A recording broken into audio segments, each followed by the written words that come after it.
తెలియదు sir. Notice కూడా మీకు అప్పటికప్పుడు మీ ముందు పేపర్ మీద రాసిచ్చారు? మేము 4 సార్లు అడిగితే గానీ వాళ్ళు ఇవ్వలేదు. వాళ్ళ దగ్గర లేదు. వాళ్ళు అప్పుడు రాశారు కూర్చొని నా ముందే. Okay, SC ST atrocity case అనేది ఎవరన్నా ఫోన్ చేసి ఎవరితో కనుక్కుని రాశారండి? Yes yes, they have added. చాలా సార్లు ఫోన్లు వచ్చాయి వాళ్ళకి, చేశారా, అరెస్ట్ చేశారా అని. ఓకే, అంటే మీరు ప్రశ్నించారా, మీరు కానీ వల్లభనేని వంశీ గారు కానీ ఆ పోలీసుల్ని? అంటే ఈ కేసు ఆల్రెడీ ఏపీ హైకోర్టులో యాంటిసిపేటరీ బెయిల్ పిటిషన్ విచారణలో ఉంది కదా? అవును, మేము అడిగాం సార్, కానీ వాళ్ళకి ఏం అర్థం అవ్వట్లేదు. అందుకే నేను ఫార్వర్డ్ చేశాను. ఏవో కేసెస్ ఆర్టికల్ నెంబర్స్ ఏవో రాసి ఇచ్చేసారు అంతే. ఓకే, అంటే ఇప్పుడు ఆయన మీద పెట్టిన కేసులు ఏంటంటే, ఒకటి కిడ్నాప్ కేసు ఉంది, 2 బెదిరింపు ఉంది, దౌర్జన్యం ఉంది, and next SC ST atrocity case ఉంది. సో సెక్షన్లన్నీ కూడా లీగల్గా చూసుకుంటే చాలా సివియర్ సెక్షన్స్ పెట్టారు, నాన్ బెయిలబుల్ సెక్షన్స్ పెట్టారు. వన్స్ అరెస్ట్ అయితే 3 నెలల వరకు బెయిల్ కూడా దొరకని సెక్షన్స్ పెట్టారు. సో దీన్ని మీరేం ప్రశ్నించలేదా? ప్రశ్నించడానికి సార్ అసలు వాళ్ళు క్లూలెస్ గా వచ్చారు, అప్పటికప్పుడు రాసి ఇచ్చారు. ఎఫ్ఐఆర్ కాపీ ఎన్నిసార్లు మేము అడిగినా దే డిడ్ంట్ సర్వ్. వాళ్ళు అప్పటికప్పుడు వచ్చి ఏదో ఒకటి రాసి ఇవ్వాలన్నట్టు ఇచ్చారు సార్, వైట్ పేపర్ లో రాసి. మీరు చూసారు కదా, మేము అన్నిసార్లు అడిగితే వాళ్ళు ఇచ్చారు ఏ కారణంగా అరెస్ట్ చేస్తున్నారు అని. అంటే సోషల్ మీడియాలో కొంత ఒక ప్రచారం మొదలైందండి గత కొద్దిసేపటి నుంచి. సోషల్ మీడియాలో పర్టికులర్ ఒక సెక్షన్ ఆఫ్ సోషల్ మీడియాలో పీపుల్ విపరీతంగా సర్క్యులేట్ చేస్తున్నారు. ఏంటి అంటే కొన్ని మీడియా ఛానల్స్లో కూడా వస్తుంది, ఆయన విజయవాడ కోర్టుకు వెళ్ళారు, ఆ సత్యవర్ధన్ అనే వ్యక్తిని బెదిరించి పిటిషన్ ఉపసంహరించుకునేలా చేశారు, దానికి సంబంధించిన ఆ కోర్టులో ఉన్న సీసీ ఫుటేజ్ను కూడా పోలీసులు స్వాధీనం చేసుకున్నారు అంటూ ఒక సెక్షన్ ఆఫ్ మీడియాలో ప్రచారం జరుగుతోంది. మీకేమైనా ఐడియా ఉందండి అది? సార్ అదేం లేదు సార్, వంశీ గారు అసలు విజయవాడ వెళ్ళలేదు, కోర్టుకి వెళ్ళలేదు. ఆయన నిన్ననే జగన్ గారిని కలవడానికి వెళ్ళారు. నిన్న ఆఫ్టర్నూన్ జగన్ గారిని కలిసారు. ఆయన కోర్టుకి వెళ్ళడం నిన్న ఆఫ్టర్నూన్ జగన్ గారిని కలిసి వచ్చారు. ఓకే, అంటే ఏమన్నా ఈ కేసుల గురించి డిస్కస్ చేశారా, పార్టీ వ్యవహారాలు డిస్కస్ చేశారా? ఐ డోంట్ నో సార్, నాకు తెలియదు దాని గురించి. ఓకే, ఓవరాల్గా ఇప్పుడు వంశీ గారి అరెస్ట్ని ఆయన సతీమణిగా మీరు ఎలా చూస్తారు? ఏం చెప్తారండి అరెస్ట్ మీద? సార్ చెప్పడానికి ఏముంది సార్, వాళ్ళు అప్పటికప్పుడు వచ్చి నోటీస్ రాసి ఇచ్చారు. మాకు ఏమనిపించిందంటే హై లెవెల్ నుంచి బాగా వాళ్ళకి ప్రెషర్ ఉంది.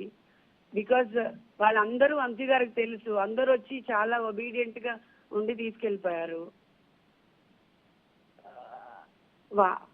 అంటే సార్ ఇక్కడ నాకు ఏమర్థమైందంటే, వాళ్ళకి చాలా సార్లు ఫోన్స్ చేసి తొందరగా అరెస్ట్ చేయండి అని అడుగుతా ఉన్నారు సార్. ఓకే, అంటే అవతల వాళ్ళు ఫోర్స్ చేస్తున్నారు, ఫోర్స్ చేసి అరెస్ట్ చేయమని చెప్తున్నారు. అండ్ ఆల్సో మాకు నోటీస్ అసలు ఏమీ లేదు, ఎందుకు అరెస్ట్ చేస్తున్నారు, అసలు ఏం చేస్తున్నారు వాళ్ళని అడిగితే కూడా ఏం చెప్పట్లేదు వాళ్ళు. మేము అన్ని సార్లు అడిగితే అప్పుడు నోటీస్ ఇచ్చారు రాసి అప్పటికప్పుడు. ఎఫ్ఐఆర్ ఇప్పటి వరకు సర్వ్ చేయలేదు, వైట్ పేపర్ మీద రాసి ఇచ్చారు సార్ అప్పటికప్పుడు ఒక 4 లైన్లు. ఆ సెక్షన్ ఎస్సీ ఎస్టీని లాస్ట్ యాడ్ చేసి ఇచ్చారు. ఇవాళ ఏపీ హైకోర్టులో యాంటిసిపేటరీ బెయిల్ జడ్జిమెంట్ కూడా ఉంది కదండి? ఎప్పుడు సార్? ఇవాళ యాంటిసిపేటరీ బెయిల్ జడ్జిమెంట్ ఒక్కసారి ఉంది సార్. ఓకే, మరి దీన్ని ఏమన్నా మీరు? ఐ డోంట్ నో సార్, నాకు దాని గురించి అంత ఇన్ఫర్మేషన్ లేదు. ఆ ప్రొసీజర్స్ అన్ని వాళ్ళ లాయర్స్ చూసుకుంటారు sir. I don't know about all this. అంటే ఇప్పుడు ఈ అరెస్టుకు సంబంధించి మీరు న్యాయ పోరాటం చేయాల్సి ఉంటుంది రేపటి నుంచి ఆయన సతీమణిగా. మరి లీగల్గా ఏమైనా మళ్ళీ కోర్టును అప్రోచ్ అయ్యే అవకాశం ఉంటుందా? I don't know sir, depending upon the advice of the team we will proceed sir. So అంటే మీరు ఎక్స్పెక్ట్ చేశారండి తెలుగుదేశం ప్రభుత్వం వచ్చిన తర్వాత ఆయన అరెస్ట్ చేస్తారంటూ విపరీతమైన ప్రచారం జరుగుతుంది గత కొద్ది రోజులుగా. మీతో ఎప్పుడైనా వంశీ గారు డిస్కస్ చేశారా దీని గురించి? డిస్కస్ అంటే చేస్తాం సార్, చేస్తారని మాకు తెలుసు, కానీ ఎప్పుడో ఒకప్పుడు అని. We are all we know that sir, తెలుసు. ఎందుకంటే వాళ్ళు వచ్చినప్పటి నుంచి అదే కదా చెప్తున్నారు, రెడ్ బుక్ అని, రెడ్ ఫైల్ అని. They are doing all those things. వాళ్ళు ఏదో ఒక దాంట్లో అరెస్ట్ చేయాలని. ఇప్పుడు ఇన్ని కేసెస్ పెట్టారు సార్, దీని ముందు ఎన్ని కేసెస్ పెట్టినా మేము బెయిల్ తెచ్చుకున్నాం. ఇప్పటి వరకు ఎఫ్ఐఆర్ రాయనప్పుడు అది ఎంత ఫాల్స్ అని తెలుస్తుంది మనకి.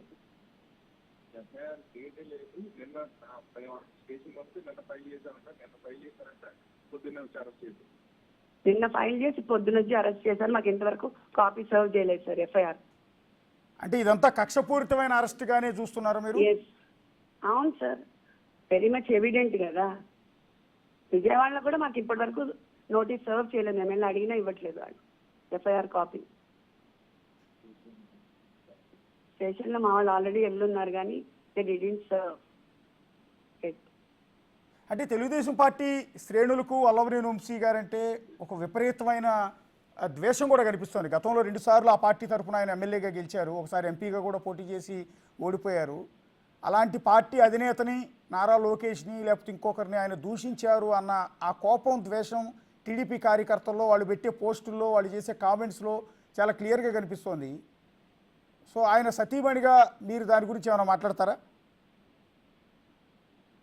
దాని గురించి అంటే సార్ అసలు ఆయన మాట్లాడారో లేదో అదేం తెలుసుకోకుండా ఏది పెడితే అది పోస్టుల్లో పెట్టడం అది కరెక్ట్ కాదేమో సార్, కరెక్ట్ కాదు. అసలు వంశీ గారు ఏం మాట్లాడారు ఏంటి? అసలు మొన్న పోలింగ్ ముందు కూడా ఆ ట్విట్టర్లో అవతల వైపు వాళ్ళు టీడీపీ వాళ్ళు ఏం పోస్ట్ చేశారు అవన్నీ ఏం చూడకుండా వంశీ గారు ఏం మాట్లాడారు అనేదే ఎంతసేపు దే ఆర్ ఎలివేటింగ్. బట్ ఎందుకు అలా చేశారు, అంత నాలెడ్జబుల్, అంత ఎడ్యుకేటెడ్ పర్సన్ అనేది ఎవరు ఆలోచించట్లేదు. There should be some strong reason, right? అంటే ఒకప్పుడు అసలు వంశీ గారు కరడు కట్టిన తెలుగుదేశం పార్టీ కార్యకర్త, అంటే ఆయన పుట్టుక తెలుగుదేశం పార్టీలోనే ఉంది.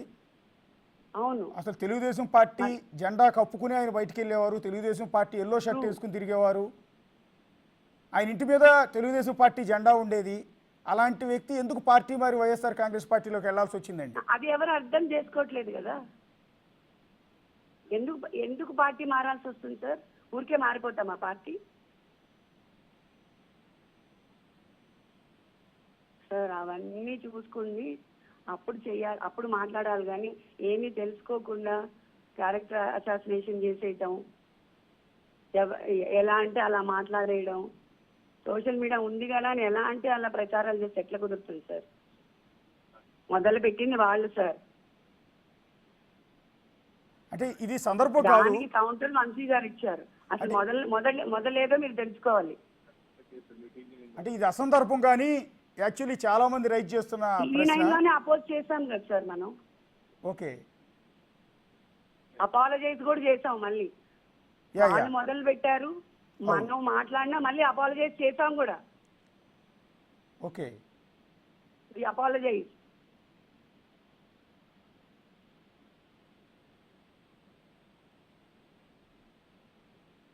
So okay, thank you Pankaj Shri గారు. అది ఖండిస్తూ ఉన్నారు అరెస్ట్ని వల్లభనేని వంశీ సతీమణి పంకజశ్రీ గారు. ఇది ప్రతీకారేచ్ఛలో భాగంగానే అరెస్టులు చేయిస్తూ ఉన్నారు, ఒక పొలిటికల్ రివెంజ్లో భాగంగానే అరెస్టులు చేయిస్తున్నారు. వల్లభనేని వంశీ గతంలో తనని ఆ పార్టీ వాళ్ళు దూషించారు కాబట్టి ఆ సందర్భంలో కౌంటర్ ఇచ్చే ప్రక్రియలో తాను కూడా మాట్లాడాల్సి వచ్చింది. అయినా కూడా తాను మాట్లాడిన వ్యాఖ్యల్ని మాత్రమే రన్ చేశారు, అతన్నే దోషిగా చూపించే ప్రయత్నం చేశారు. ఆ తర్వాత అదే అంశానికి సంబంధించి తాను గతంలో ఏవైతే ఆరోపణలు చేశానో ఆ ఆరోపణలకు సంబంధించి మీడియా సాక్షిగానే క్షమాపణలు కూడా చెప్పినా కూడా ఇప్పుడు ఈ విధంగా అరెస్ట్ చేయడం కరెక్ట్ కాదు అనేది వల్లభనేని వంశీ సతీమణి పంకజశ్రీ గారు ఇస్తున్న వివరణ కనిపిస్తుంది. ప్రస్తుతం అయితే వల్లభనేని వంశీని హైదరాబాదు మైహోం భుజాలో ఆయన నివాసం నుంచి అరెస్ట్ చేసి విజయవాడకి తరలిస్తూ ఉన్నారు. విజయవాడ పడమట పోలీస్ స్టేషన్లో ఈ కేసు నమోదైంది. పర్టికులర్గా సత్యవర్ధన్, ఇక్కడ మనం డిస్కస్ చేయాల్సింది ఏంటంటే సత్యవర్ధన్ అనే కంప్యూటర్ ఆపరేటర్ ఇచ్చి పెట్టిన కేసు ఆధారంగా వల్లభనేని వంశీని అరెస్ట్ చేసినట్టుగా వాళ్ళ ఇంట్లో ఇచ్చిన నోటీసును బట్టి తెలుస్తోంది. సత్యవర్ధన్ ఎవరు అంటే గన్నవరం తెలుగుదేశం పార్టీ ఆఫీసులో కంప్యూటర్ ఆపరేటర్గా పనిచేస్తున్న ఒక యువకుడు. ఆ రోజు ఎప్పుడైతే కొన్నేళ్ల క్రితం గన్నవరం తెలుగుదేశం పార్టీ ఆఫీసు పైన దాడి చేసి ఆ పార్టీ ఆఫీసులో వాహనాలను తగలబెట్టి ధ్వంసం చేసిన